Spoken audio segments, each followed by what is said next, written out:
everything we do at Give Back is really just us creating a way to reflect back to young people their worth and value so that they can see it and experience it in a new way that then empowers them to take the action that they have the ability to take to achieve their full potential.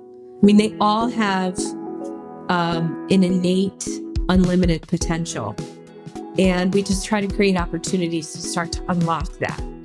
And that creates momentum in their lives.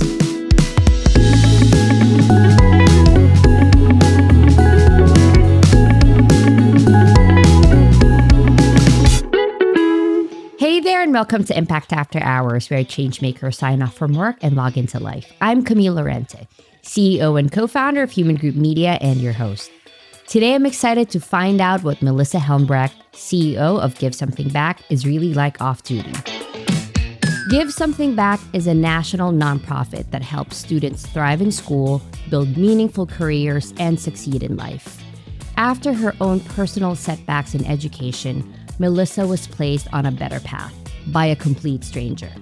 Since then, she has dedicated her life's work to ensure that young people are supported in spite of trauma and adversity. Before her current role, Melissa founded Hope Loft, an innovation lab that creates opportunities and provides resources for people in Bridgeton, New Jersey, her home state. Needless to say, she is no stranger to paying things forward and giving back. Melissa, welcome to the podcast. Thank you, Camille. I'm so excited to be here. There is a passion of yours that I want to get into a little bit, which is physics. Yes. Please tell us how you got interested in this subject matter. I understand you read books, you connect with physicists. What's the story there? Yeah, I'm obsessed with physics. I think it's safe to call it an obsession. Okay. When I was a little girl, I would spend a ton of time stargazing. Yeah, and I would crawl out onto the roof of my house, which was a little defiant. That wasn't where I was supposed to be. And I would stargaze, and I just felt like I was overwhelmed by the majesty, beauty of the cosmos, and always felt like if we could really understand our role in the universe, that a lot of problems would be solved. You know, that there was just so much to be excited about, and yet we're so like myopically focused. Yes. In a way that when we expand our view, so much more is possible. But so you were interested in physics when you were very young. Very young. Did you ever think that you would pursue that as a career? No, because I was failing in school from the jump. Okay. Like I never was succeeding in a traditional academic environment. You know, the idea of going to college, of pursuing science formally, just seemed is completely out of grasp to me. Yeah, and I know that you had your own setbacks when it comes to formal schooling, as you said. Can you tell us that story and how you ended up in your role at Give Something Back? Yeah, I just never did well in school. I was later in life diagnosed with autism. So I thought differently. I experienced the world differently. And I just couldn't function in sort of a traditional academic environment. And I failed out of school. And then I had a mentor who, a complete stranger who came into my life when I was 15 years old. And he saw potential in me that no one else saw. And he created an environment where I could thrive. When you talk to young people, what is, I would say, like one piece of advice that you would usually share with them when it comes to, pursuing something bigger than themselves, in spite of, as I mentioned earlier, trauma and adversity? Albert Schweitzer said that example isn't the best way to teach. It's the only way to teach. And I think, what we've done at Give Back is we have all of these students who come from these backgrounds, right? They've experienced chronic homelessness. They've experienced foster care. They have caregivers who are incarcerated. They come from communities where there's a tremendous level of community violence. Really, they have these labels that are attached to them that, drop out, homeless, foster youth.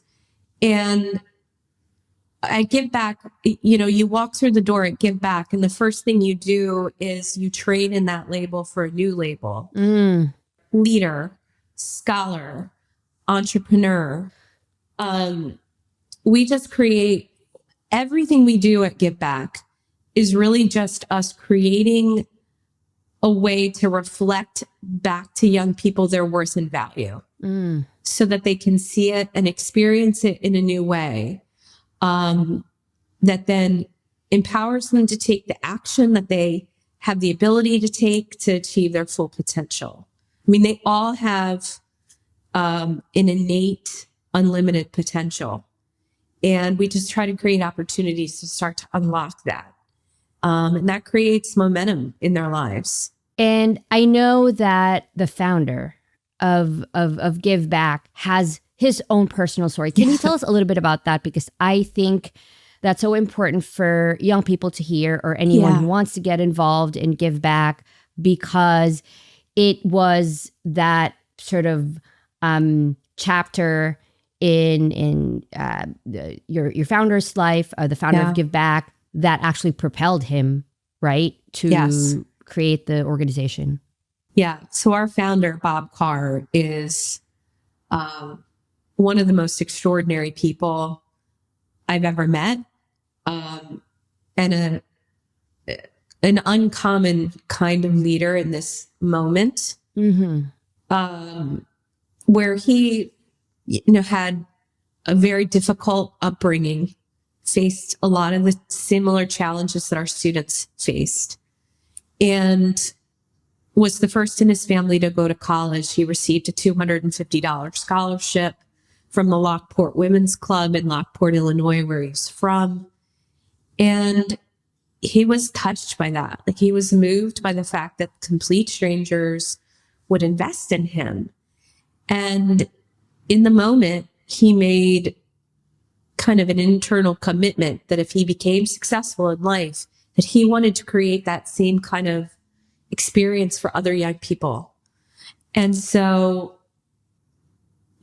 Bob did two things. One, he achieved astronomical success. And then he didn't just create a scholarship for one student, but he literally has invested more than $100 million of his own personal wealth. I mean, just everything he's got into the organization. But it's even deeper than that, because what our organization is a network of thousands of young people who are experiencing homelessness and foster care. So I get to, every time I meet a young person, whether it's at a homeless shelter or referred to us from a social worker, I'm able to tell them that I'm there on behalf of Bob Carr, who worked his whole life to develop enough wealth to invest in that very young person.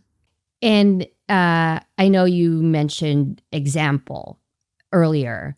You are an example of, dropping those labels or what society might think of you or cast you as, for example, but you thrived. Can you, just for listeners to understand how your life changed because of that mentorship that you received, and then the support that you got from, various sources, I would say, throughout your life? What has been your life like? So since you met your mentor, I know that you went on to do amazing things. Can you tell us a little bit about what you've accomplished? Yeah. I mean, the thing I'll say is that, like everyone, there's autism is a mountain that I climb every day. It is something where I'm able to accomplish things because I experience the world differently, and it enables me to do certain things really well. But then there's lots of things that I struggle with immensely. And so, it's been about figuring out how to navigate the world in a way that is productive and purposeful. And that's what our students, are trying to figure out every day. Like, we don't necessarily solve homelessness for our students, or we can't change all the circumstances in their lives, but we can give them tools to navigate those circumstances in a way where they can come through it and transform what they're going through into their power, into their purpose. So, I mean, I think that's the biggest thing, is that as an organization, I'm thinking about one particular student who, when I met him, he was homeless. He had been homeless, and he enrolled into Rowan University, and he lived in the dorms. But when he wasn't in the dorms, he was still homeless. But he managed, as this, chronically homeless young man, to graduate with honors. Wow. To become the school's voted representative on the board of the university, to be a graduation speaker. And so he stood in power, and his life had tremendous purpose, and he was in forward motion. Wow. In spite of the fact that after he graduated, he did not know where he was going to lay his head. And I think, so it got me thinking too about, Impact After Hours and the type of show that we produce here. It's also, how multifaceted people can be. You mentioned, you're autistic, but you lead a nonprofit. You have all these, you're a multi-hyphenate, essentially. You love physics. There's a lot of things about you that we know people would be very keen to hear about, because they might share those same interests. Sure. And so we talked about physics earlier, and I might just ask something about that very passion of yours, but I'll ask you, Melissa, if you are ready to play a lightning round of seemingly random questions with me. Don't be scared. Okay. I am scared.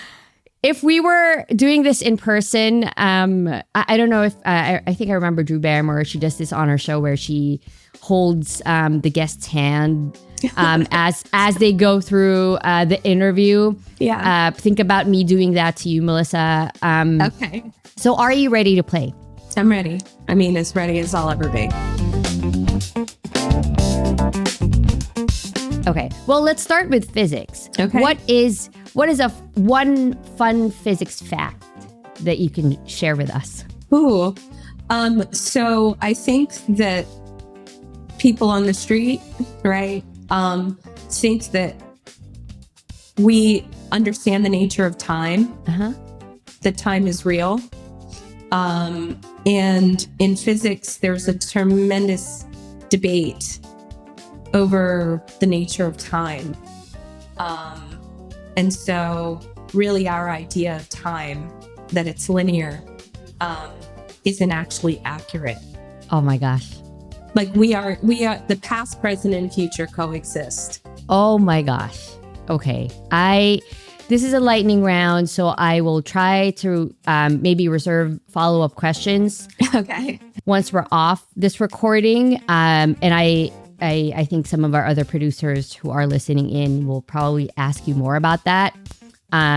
Because, well, my husband, who you've met, loves sci-fi. So okay, I imagine him already in the studio, like thinking about what to ask you, Melissa. But we have to move on. Okay. To a more an equally important question. Would you rather do puppy yoga or goat yoga? Puppy yoga. Puppy yoga. What is your go-to guilty pleasure food? Cupcakes. Okay, I love me a good cupcake. Mm-hmm. If you had a catchphrase, what would it be? I can't say that one. I have some that I have a list, you know. Mm-hmm. All right, I'm just Okay. gonna say it. Walk in like you own the place. Okay, love that. Is my catchphrase. I mean, really, it is a catchphrase that I think inherently some people, try to shift to that mindset when they're doing something for the first time or something big. Sure. Okay. You told us that you enjoyed writing. What is the last thing that you wrote? Interestingly enough, because I wasn't feeling well last night and I was up really late, I was trying to articulate in writing my theory of time, the nature of time. Oh my gosh, Melissa, I was going to jump in to say, please don't tell me it's an email. No, I don't send emails. You don't send emails? No, I don't email. I don't no. Okay, but I communicate this way. Okay, but you write about the theory of time. Mm-hmm. How cool are you? You're too cool for us, Melissa. Okay, let's talk about music. Which music genre best describes your personality? Oh my gosh. So first of all, there's a new album coming out today. Taylor Swift's new album. So I am so amped about that. I'm not going to sleep tonight. My daughter and I will be up. The Life of a Showgirl. So yes, just I am aware. Out of my mind. But reggae music is my heart and soul. I mean, I had my first album when I was 8 years old. Was Bob Marley's Uprising and Peter Tosh's Equal Rights. My parents went to Jamaica. They brought me home the vinyls, and those albums carried me through middle school, high school. You're a Swiftie, physics enthusiast. Rastafari. Yeah. Yes. See what I meant about being a multi-hyphenate? Yeah. And I'm sure there's more. There's more that we might learn about you, Melissa. Okay, so that's the end of the lightning round. You did amazing. Oh, thank you. A++. Okay, so I think safe to say you had a great summer a great summer. A great summer. You spent 6 weeks between Florida and Europe. Yes. First of all, tell us, where in Europe did you go? And also, what was or is your favorite thing about traveling, and what's your least favorite thing? So in Europe, I went, took my 14-year-old son and my 11-year-old daughter. We went to France, Belgium, Germany, England, and Scotland. And my son does a golf program during the summer at St. Andrews. And my daughter did a program at the Royal Conservatory in musical theater. Oh my gosh. My favorite part about travel is all the people you meet, the relationships, the connections. No, you think, I'm going to travel. I'm going to go to all these places. I'm going to do all these things. And I think what I was the most surprised about is just how much genuine human connection I enjoyed. You just meet people all over the place and kind of form these instant, beautiful connections. And that was really the best part. If you were to set up an Impact After Hours dinner, and where you get to know change makers off the clock, who would be some of your dream guests? Like if let's say 2 to 3 on your dream guest list. So one of the things that I've been really fortunate with in my life is I've somehow been able to meet and have dinner with my heroes or have dialogue with my heroes. Like when I was in high school, I met Prime Minister Margaret Thatcher. I had a pen pal relationship with Dr. Viktor Frankl, who wrote A Man's Search for Meaning. I got to spend a ton of time with Dr. Jane Goodall. And over several years, I've just had this opportunity to meet and dialogue with so many of my heroes. And Wow. I don't know why, it's just like, sometimes I feel like Forrest Gump. But at some point I want to write down like all of the kind of lessons that I've learned through those conversations. At this point, if I were to have put together a dinner, I would love to meet Bob Marley, but obviously he's no longer with us. Who else have I not met that I'd love to meet? How about Taylor Swift? I'd love to meet Taylor Swift. Yes. Bob Marley, Taylor Swift. And then probably Carlo Rovelli, who is a physicist who focuses on time. So I do want to mention the phenomenal Dr. Jane Goodall, who, as of this recording, she's passed and left an enormous legacy. And I'm envious that you said you were able to meet her in person. Is that correct? Yeah, and she spent a lot of time with her, worked with her. Wow. Had long walks, long talks. There was a weekend when I was in law school that she came to Colorado, where I was going to law school, and we drove out to Boulder and spent a weekend in Boulder, just kind of got snowed in. I just had a lot of, she was very generous with her time, and one of the most extraordinary people probably who's ever lived. What do you think is maybe the one lesson that you learned from Dr. Goodall? When she did her work with chimpanzees, she wanted to build a relationship with this entire community of chimpanzees. Mm-hmm. And she couldn't use human language to do it. She couldn't just talk to them. She had to observe their behavior, their body language, and then through body language alone, had to build trust and connection without words.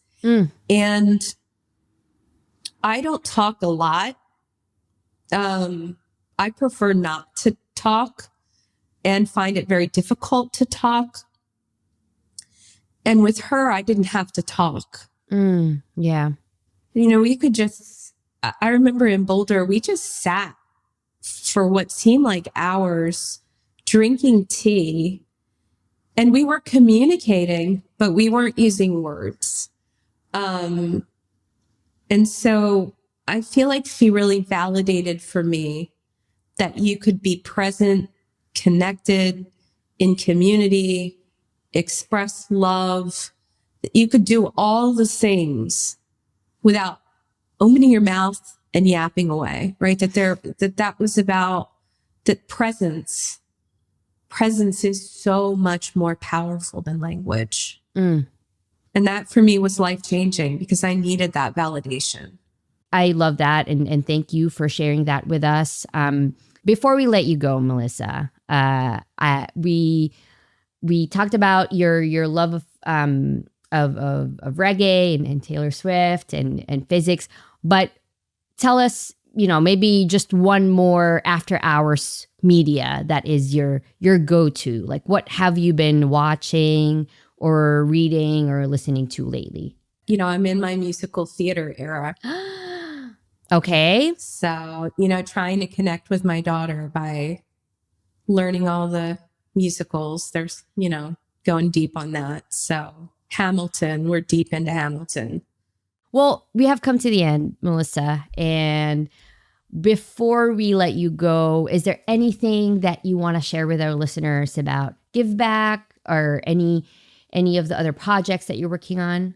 Yeah, what I want to say is that, you are so generous to say that I've accomplished a lot and overcome a lot. Mm-hmm. And the thing that always sticks out to me as an important point is that I didn't do any of it alone. Mm-hmm. I needed a lot of help. I'm somebody who needs a lot of help to just function in a day. Needed so many strangers, so many people. My family just had to help so much. And that's what Give Back is designed to be, right? Is to be a place where young people can come who have unlimited potential, who have a role to play, a contribution to make, who have such innate worth and value, and to just get the help, the practical support that they need to get from here to there. And so that's what I want to say. That's what I always say to young people. It's like, don't feel ashamed that you can't figure it out, because nobody can without help.